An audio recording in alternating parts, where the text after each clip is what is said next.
Hey Algebra 2, this is Mr. Osborne. I'm not here today. Let me show my face.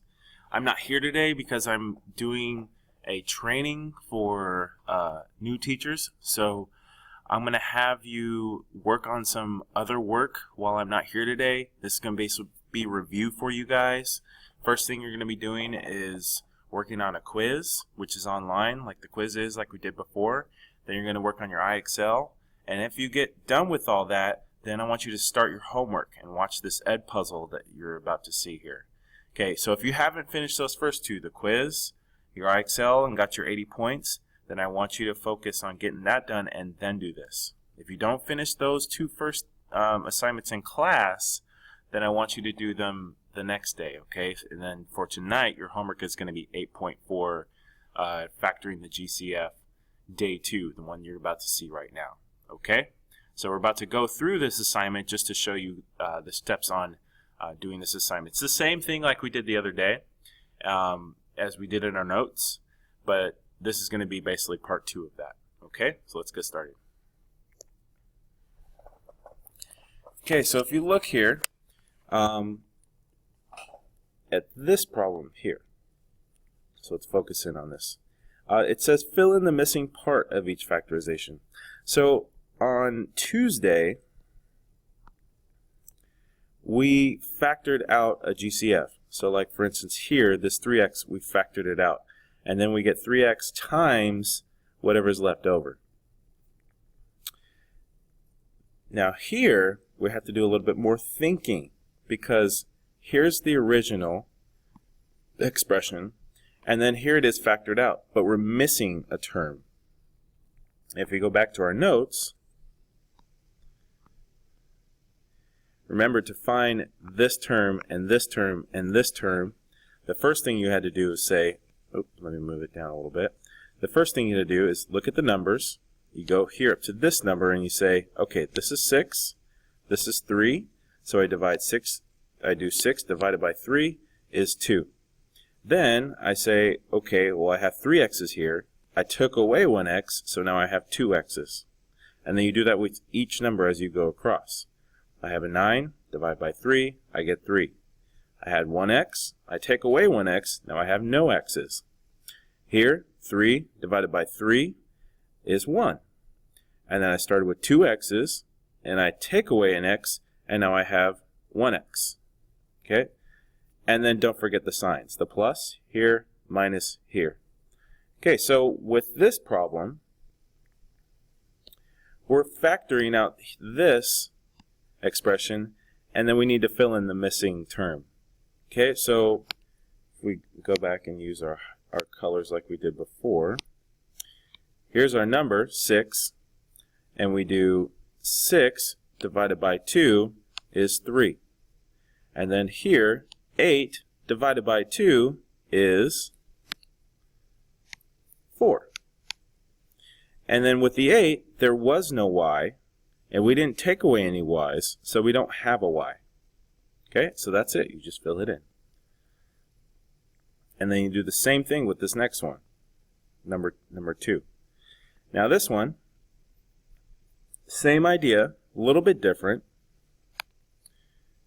Here, I have 16, and my GCF was 4 for the numbers. So 16 divided by 4 equals 4.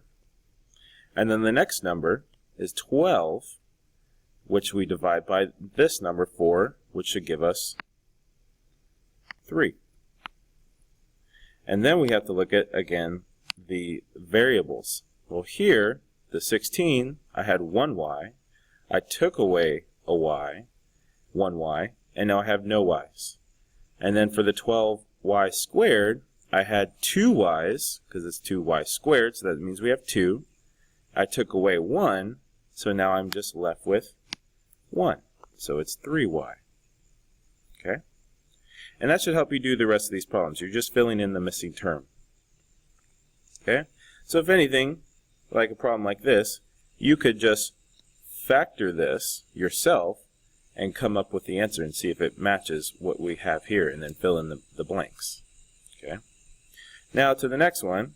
find the area of a rectangle. You're going to use the formula area A equals B base times H height.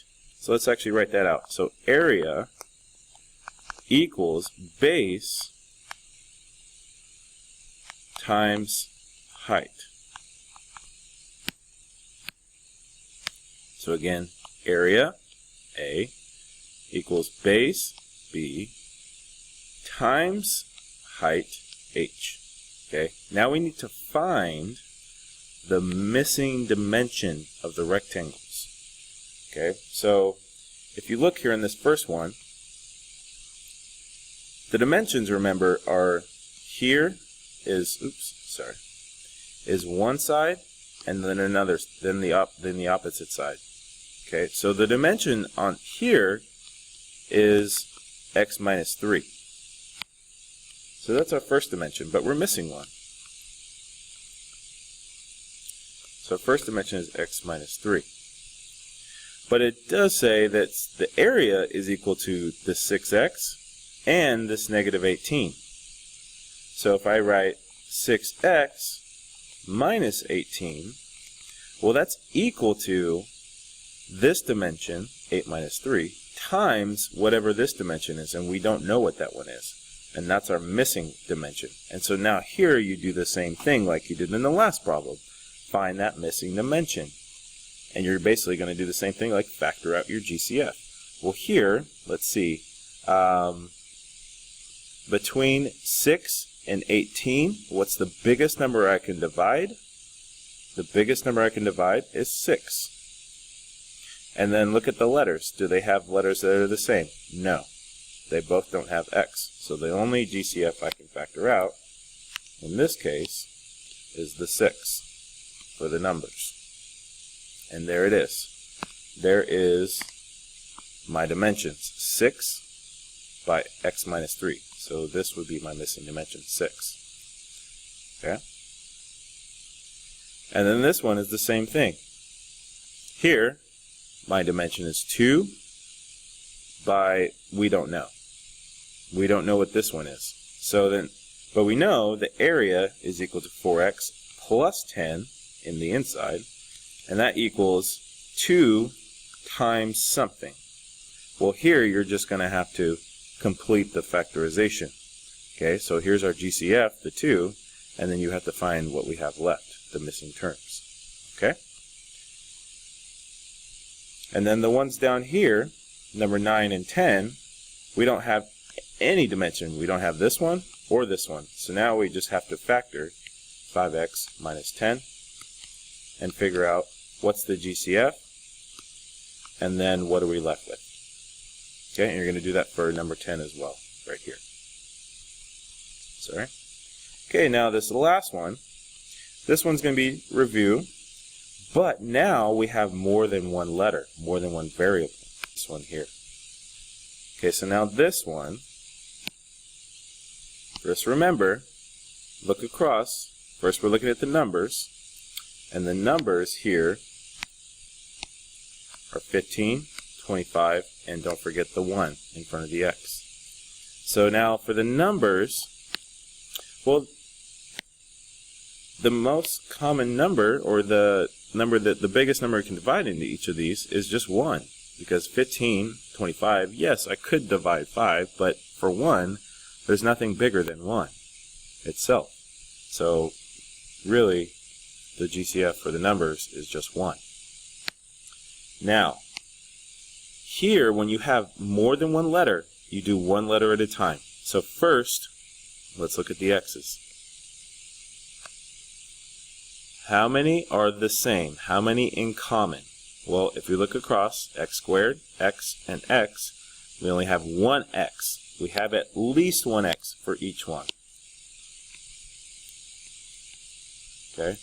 Now, the next thing you want to do is look at the next letter, the y's.